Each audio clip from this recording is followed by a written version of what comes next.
ఆలోచనలు ఒకలా ఉంటాయి, దేవుని ఆలోచనలు మరొకలా ఉంటాయి. నీకు సమస్తము శ్రేష్టము చేయాలని, నీ జీవితాన్ని ఒక శ్రేష్టంగా నిలపాలని ఆయన ఆలోచిస్తూ ఉంటాడు బిడ్డలారా. అయితే నువ్వు అలాగనే ఆలోచిస్తావు. అయితే అపవాదిగాడు మనల్ని ఏం చేస్తాడంటే దారి తప్పిస్తూ ఉంటాడు.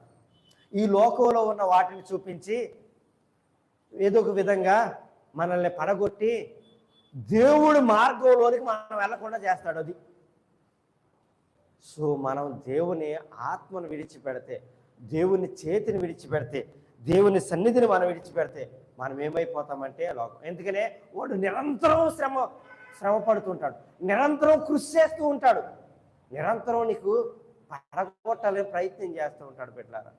ఈ లోకము చెత్త.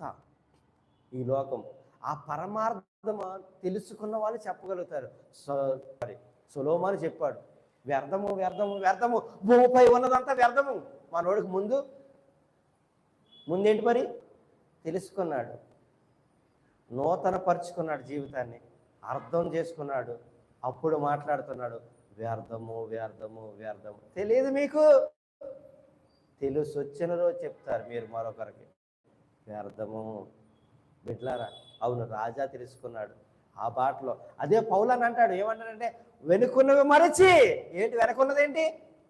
ఆయన సూపర్ అధికారి, మంచి చదువుకున్నవాడు, మంచి ధనవంతుడు, మంచి గురువు దగ్గర చదువుకున్నాడు, మంచి అధికారం కలిగిన వాడు.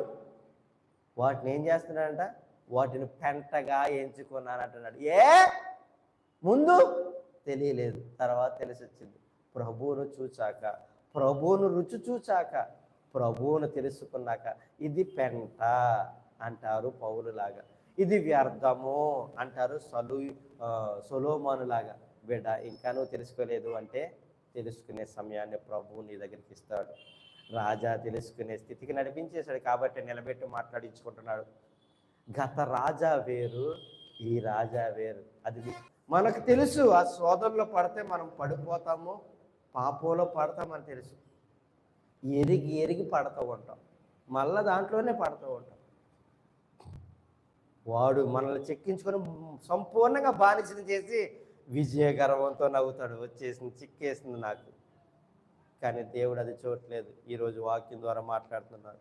ఆ పేతురు రాసిన మొదటి పత్రిక 1వ అధ్యాయం 7వ వచనంలో ఇలాగున్నది, నశించిపోవు సువర్ణం అగ్ని పరీక్ష వలన శుద్ధపరచబడుచున్నది కదా, దానికంటే అమూల్యమైన నీ విశ్వాసము శోధనల చేత పరీక్షకు నిలిచినదై యేసుక్రీస్తు ప్రత్యక్షమైనప్పుడు నీకు మెప్పును మహిమయు ఘనతయు కలుగుటకు కారణమగును.